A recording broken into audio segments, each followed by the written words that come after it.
Hi guys, welcome to the podcast. This is Camille Castañeda and this is Sparked Realities. Alam ko na it's been a while, siguro 2 weeks, ganyan.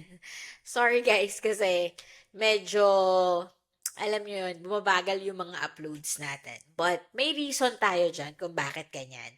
And that's why it is our episode for today. It is titled Embracing Life's Redirections. So, yan. So, somehow, I felt that way. Oo.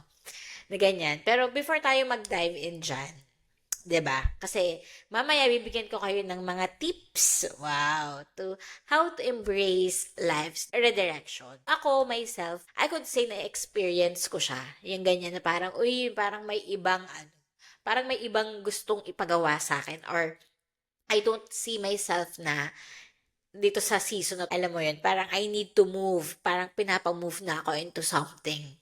Ganyan. So, yun, ganun talaga. Minsan, life will give you directions, pero darating yung time na it's a time or a season to move forward. Alam mo yun, ibang life na, ibang direction na. Ganyan. Siguro tapos ka na dun sa mission mo dun sa point na yun ng buhay. So, yun. Yan yung isang na-experience ko. Kaya medyo nag-struggle tayo sa, alam mo yun, mga podcast episodes. So, I think this one is makakatulong din or for me, helpful and ano siya, kumbaga, angkop sa ating topic for today is gusto kong i-share sa inyo yung, syempre, yung journey ko. 'Di ba? Sabi ko nga, na-experience ko din siya. So, share ko sa inyo yung aking alam mo yun, mga some life redirection. So, first, I think madaming nagtatanong nito. Ayan. Why I stop vlogging. Ayan. Kasi yung tunay po, if dun sa mga, bago pa lang, is that I started vlogging. Una po si vlogging before yung podcast. Ayan. So, yun talaga yung ginagawa ko. And actually, na-discover ko na kaya kong mag-podcast at mas mahal ko yung podcast sa pag-vlog. Kasi, yun nga, isa yun sa dilemma ko before na ang hirap, nahihirapan akong mag-vlog. Bukod sa ang hirap pong mag-edit, kaya talagang saludo ako sa mga vloggers na ang galing-galing nila. Ang hirap pong mag-edit and second, hindi talaga ako entertainer na person. Yung parang I cannot continue na, hi guys, hello, we go there and here. Parang, siguro nga kasi introvert ako, I feel exhausted. Parang napapagod ako. Parang I really feel na trabaho siya sa akin. I couldn't find masyado yung enjoyment doing the vlogging. Sa totoo lang. Kasi ako talaga, I'm a person na when I go places, magala din ako. Pero hindi talaga ako yung super i-video ko to, ganyan. Ako yung tao na gusto ko siyang namnamin whenever I'm in a place. Pag nakakuha ko ng isa, dalawang picture dyan, pwede na akong mag-social climbing dyan is. Yung pwede ko na siyang ma-upload or, alam mo yun, may nakuha na ako memory. Okay na ako doon. Pero yung vlogging kasi, talagang alam mo yun, for the content, you need to be creative, 'di ba? Pag may mga ganyang scenario or something, gagamitin mo talaga. Parang nandiyan ka na eh, so use it, 'di ba? So, hindi talaga siya mag-fit in sa akin. Pero, sa totoo lang, yung mga nanood sa akin, super happy ako for them. Na thank you dun sa mga naka-appreciate na ganyan. Kaso hindi ko na rin siya kinaya talagang ituloy kasi I have my work, syempre yun naman yung priority. Tapos yun nga, I do podcast na din.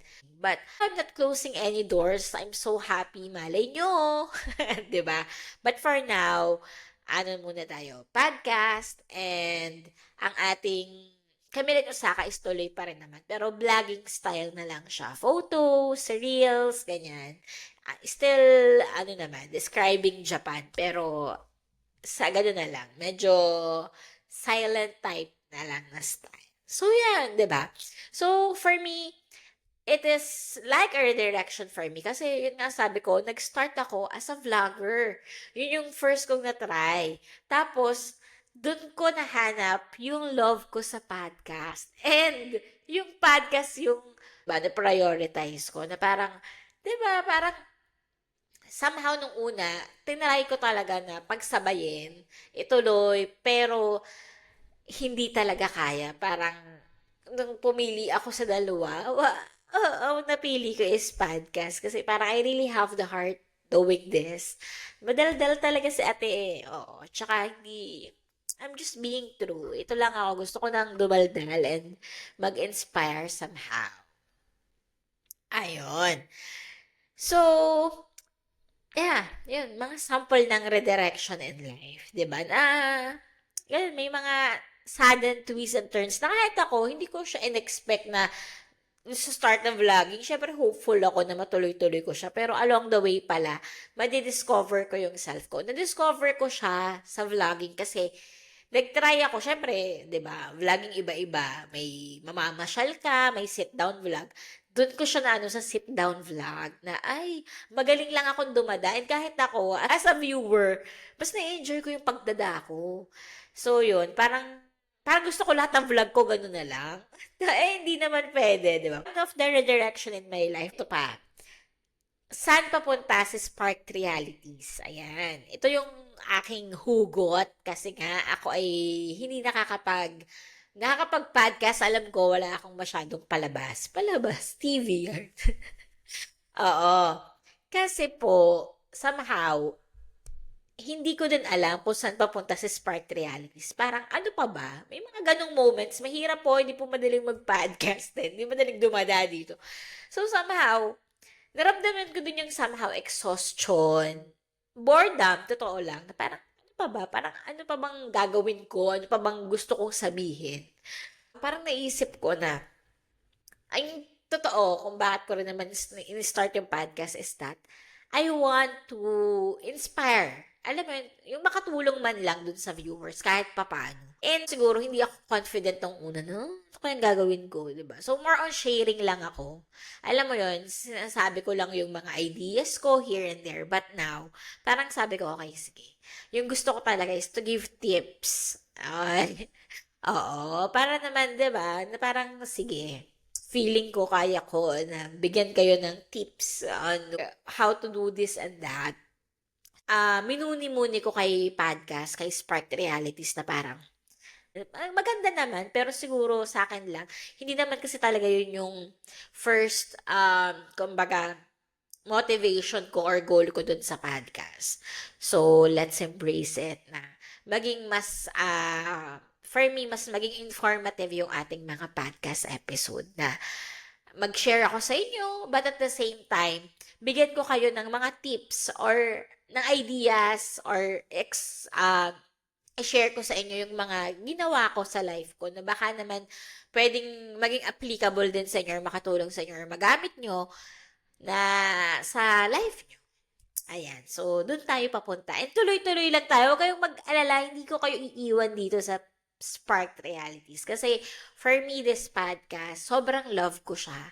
Kasi, ito yung isang bagay na hindi ko expect. Pero, this is one of the things that I really love most to do. Sobrang love kong dumada. And to share, ganyan. So, hindi tayo titigil. Ano lang tayo, naghahanap lang tayo ng direction kay Papa God. Papa God, what's next? And, yeah, tuloy-tuloy lang tayo. Ayan. So, yun. Yun yung mga sample ko sa inyo ng aking life redirection. So, let's go doon sa ating mismong title, Embracing Life's Redirection. So, ano nga ba? Ano nga ba yung mga pwede nating gawin? 'Di ba? Para yakapin ng buo or alam mo yun, ma-normalize yung life's redirection. Para sa akin kasi, yung life's redirection, alam mo yun, yung mga new path, nagbago, mga plano na, ay, parang iba na yung kailangan. Constant siya in life eh. We should normalize it. Kumbaga, hindi siya something na parang pwedeng mangyari, pwedeng hindi. It is inevitable. It is about to happen. It is bound to happen. Lahat tayo, ganun talaga. May mga redirection sa buhay. Alam mo, may mga plano na hindi matutuloy or in the middle, iba yung mangyayari. So, let's normalize it. Huwag natin siyang isipin na negative, na pwede namang maiwasan or something. No.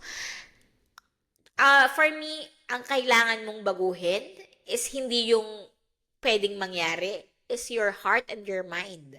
Na, okay, may mga gantong posibilidad and wala, it is beyond my control. Kasi tayo, when it comes to life's redirection, sa mga ganyang pwedeng mangyari or magbago, ang ina-adjust natin, yung mga sitwasyon, yung mga mangyayari, na wala naman tayong control. We don't know about tomorrow. Kahit yung mamaya, hindi natin alam kung ano talaga exactly mangyayari. We could plan, pero not always it will happen according to our plan. So, para sa akin, yung baguhin mo is ikaw, yung puso mo, and yung mindset mo na, okay, ano ako, ready akong maging flexible. Yan. 'Di ba? So, yun. Tip number 1 is contentment, I think. Contentment in life. Contentment kung nasan ka. Kasi, kung lagi nating iisipin na, okay, baka ganito yung mangyari, matakot ka, or masyado kang, wala namang masamang mag-hope, pero masyado kang crave na crave dun sa, alam mo yun, sa change na pwedeng mangyari sa buhay mo. Paano yung ngayon? Ayun nga yung minsan, kaka-crave mo dun sa future na yun, kakahanda mo dun, ang napabayaan mo is yung ngayon. Minsan, hinahanda tayo, may waiting season tayo, nandito tayo sa point na to ng buhay natin, may reason kung bakit wala pa tayo dun. Kung bakit wala pa yung redirection na yun, kung bakit wala yung change na yun. Kasi, God is preparing you. You should prepare yourself. Yun nga, be content, maging masaya ka rin. Kasi minsan sa buhay mo, pinangarap mo ding maging nandyan eh. Tapos nung nandyan ka na, masyado ka namang, okay, next. No, learn to live the now, enjoy the now. Namnamin mo, sabi ko nga lagi, baunin yung pwedeng baunin. 'Di ba? Matuto kung nasan ka. Kasi hindi ka naman forever laging nandyan. Appreciate it. And habang nandyan tayo, live the most of it. Gamitin mo lahat. If it giving you, kumbaga, it gives you more time. More time to love yourself, take care of yourself, to learn things. Mahalaga.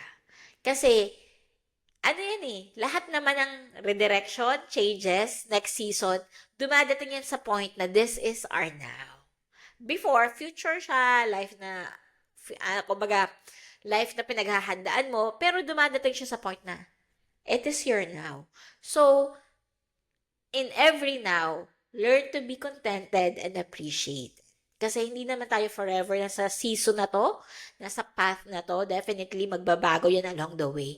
So, be contented, be happy where you are at, and enjoy. 'Di ba? Huwag natin kalimutan yan kasi darating yung point, next step na. Ayan. Step number 2 na tayo. Openness. Ayan. For me, yun nga yung sabi ko kanina, life detours, redirections are inevitable. Wala tayong magagawa dyan. As much as gusto nating panghawakan lahat na hindi, ito lang yung life ko, ito magbabago. Wala tayong magagawa. So, kailangan, sabi ko nga, baguhin natin yung puso natin, yung mindset natin, yung character natin, yung baguhin natin, na maging flexible tayo, maging matatag tayo, and maging open tayo sa ganyang changes, wholeheartedly open na, okay, sige, I am ready. 'Di ba? I am ready kahit anong detours 'yan, ganyan. Or sige, madadapa, masasaktan, pero babangon. Kasi inevitable siya eh. As flexible as we are, mas okay. 'Di ba? Kasi yun talaga yung life eh. Hindi mo pwedeng sabihin na hindi, ito lang talaga ako. Kahit anong gawin nyo, yan yung gusto ko. No. Kasi yung mga, kumbaga, yung mga mangyayari sa life natin, wala tayo talaga control doon. Open ka sa mga pwedeng mangyari sa buhay and your character mo prepared. 'Di ba? Hindi natin alam kung anong pwedeng mangyari, pero yung toughness mo, yung resiliency mo, kung nandyan, no matter what, na anong mangyaring redirection, handa ka, prepared ka. Hindi dahil nabago mo yung outcome, nabago mo yung redirection, nabago mo, alam mo, na-foresee mo, hindi, dahil yung character mo mismo handa sa kahit na anong pagbabago na meron. O, di ba? Number 1, naging happy ka, na-enjoy mo, hindi ka yung sobrang anxiety na, ano kaya, baka hindi na to ganito bukas. Ano yung buong buhay mo, natakot ka na lang. Joy, maging masaya ka and accept na puwedeng hindi 'to forever, but okay lang at least na-enjoy ko, naging happy ako, natutunan ko 'to, ganyan, ganyan, 'di ba? Enjoy! And yung character mo, okay, handa ako. Ano man yang ibato nyo, handa ako. Kasi, hello, it's inevitable, nangyayari yan sa lahat. Yan yung buhay. Ba't ako matatakot? 'Di ba? I have God with me. Kaya ko 'yan. 'Di ba? Yan. Ganyan tayo mag-embrace. Sabi nga, embrace the redirection. Positive note, 'di ba? And third, like what I'm saying, be optimistic. Kasi I think yung fear, yung anxiety, pumapasok yan when you're thinking negative. 'Di ba? Maging positive tayo. Positive mindset. Ano mang mangyari dyan, hindi man yan yung ine-expect ko, kabaligtaran man yung gusto ko, I know I will be fine. Mahahanap ko pa rin, magiging okay pa rin ako, makakapag-continue pa din ako. Tayo kasi, most of the time, alam mo yun, yung ini-enjoy nating thoughts is negative. Paano kaya pag, ano, ganito, ma-hurt ako, paano kaya kung mawala lahat ng meron ako, paano kaya kung saksakin ako, wala namang masamang mag-ingat, guys. Pero, alam mo yun, hindi pa naman nangyayari, pero ubus na ubus ka nakakaisip para dun sa hindi naman. Paano mo hindi naman pala mangyari? Eh di, sayang naman yung now mo, sayang naman yung moment mo na nag-enjoy ka, alam mo yun, kakakaisip dun sa hindi naman pala mangyayari. Yan, maging optimistic tayo, maging positive tayo in life. 'Di ba na okay, 'di ba? I am enjoying my now, masaya ako, ang dami ko natututunan, I have this and that. Alam ko na puwedeng along the way magbago 'to, mag-iba yung direksyon ng buhay, pero handa ako at positibo ako na kung ano mang mangyari, magiging okay ako. Mafi-figure out ko din. Alam mo yon, may new journey, new doors na mag-o-open. Gano'n, hindi yung kayang mangyayari, alam mo yun, napuyat ka na, napagod ka na, naapektuhan na, ganun minsan eh, alam mo yun, kakaisip mo dun sa hindi pa naman nangyayari or baka naman hindi mangyari, is naapektuhan yung ngayon mo, galit kang makipag-handle sa mga tao sa paligid mo, alam mo yun, mali-mali yung nagagawa mo, yung masaya ka naman dapat, pero galit ka kasi nandun ka na sa kabilang yun, nandun ka na sa next station. Wala pa naman. Next year pa pala yun. Pero yung buong 2 years mo, galit ka. Kasi naghahanda ka dun sa hindi naman mangyayari. 'Di ba? Yun yung mga nakakasad. Kaya nga sinasabi ko, enjoy the now. Huwag mong hayaan na yung future na wala naman pa, hindi mo pa naman alam, is nabubuhay na sa ngayon, na ginagalit ka, na ano mo yun, na malungkot ka, parang ang dami-daming magandang bagay na pwedeng ipagpasalamat, alam mo yun, ikasaya. Pero nandun ka na sa kabila, ginagalit yung sarili mo sa bagay na hindi mo naman alam kung mangyayari. 'Di ba? So, yun, dapat lagi tayong positive, walang masama. Tsaka nahahatak daw ng positivity talaga yung life. Alam mo yun, yung namamanifest yan. 'Di ba? As long as you are positive, positive din yan. And sabi ko, as long as you are praying, as long as your heart is right, nasa tama naman, okay yan. Tsaka, yung mga ganon, yung mga downfall sa buhay, parte yan eh. It makes you grow. It makes you tougher. So, wala kang dapat ikatakot, 'di ba? Na okay, pwede akong masaktan, pwede akong magkamali, pwede akong saktan. Hindi naman bugbog talaga ako, ng life. Pero what ano naman, magiging okay naman ako. Alam ko na mafi-figure out ko pa rin kasi yung character ko level up, 'di ba? Ganyan. Yan yung mga ano natin, embracing redirection. So, yakapin natin. Halip na, huwag kang maging resistant na ayoko, ayoko. Kasi yun nga yung sinasabi ko, it is inevitable. Wala tayong magagawa. Ganon talaga yung buhay. It doesn't always go along kung anong gusto natin. Pero, matapang ako. Kaya ko yan. 'Di ba? Hindi ako magpupumiglas. Kasi, the more na, ano mo yun, the more na nagpupumiglas ka, the more na pangit nga yung nangyayari. Ayan. And for me, ito yung pinakamahalaga, 'di ba? Kumuha ka ng lesson. Kasi yun nga, isa yung for me sa lahat ng ginagawa natin sa buhay, sa lahat ng nasan tayo. taas man yan, baba, gitna, meron at meron kang mapupulot na aral if lalawakan mo lang yung sarili mo. And ang ganda no na pagtapos ka na sa season na 'to, next season na, may baon ka. Okay. Kung nung una hindi ako nakapaghanda kasi hindi ko alam na susuntok na pala agad next life, alam ko na. 'Di ba? Magbaon ka. Kasi gano'n talaga minsan, eh. Dito, hindi ko pa alam. Hindi ko alam, nagulat ako do'n, 'di ba? Next ano, hindi mo na ako magugulat, alam ko na 'yan. Tapos may dagdag ka uli, next season, 'di ba? Yun yung sinasabi na growth. 'Di ba? Nag-grow ka. Hindi yung daan ka lang ng daan bawat season, bawat redirection sa buhay. Pero, yun ka pa din. Kaya minsan, yung life mo, puro redirection lang. Kasi hindi mo pinupulot yung lesson. Hindi ka nag-grow. Hanggang, ulit-ulit lang yun. Totoo yun. Ulit-ulit lang yun. Hanggang hindi mo natututunan yun. 'Di ba yun yung sinasabi na, parang na-encounter ko na dati 'to, sa ibang mukha lang, ibang ano lang, ito na naman 'yun. Alam mo bakit? Kasi hindi ka natuto. Oo, kailangan matuto ka 'pag nilayan mo 'yan.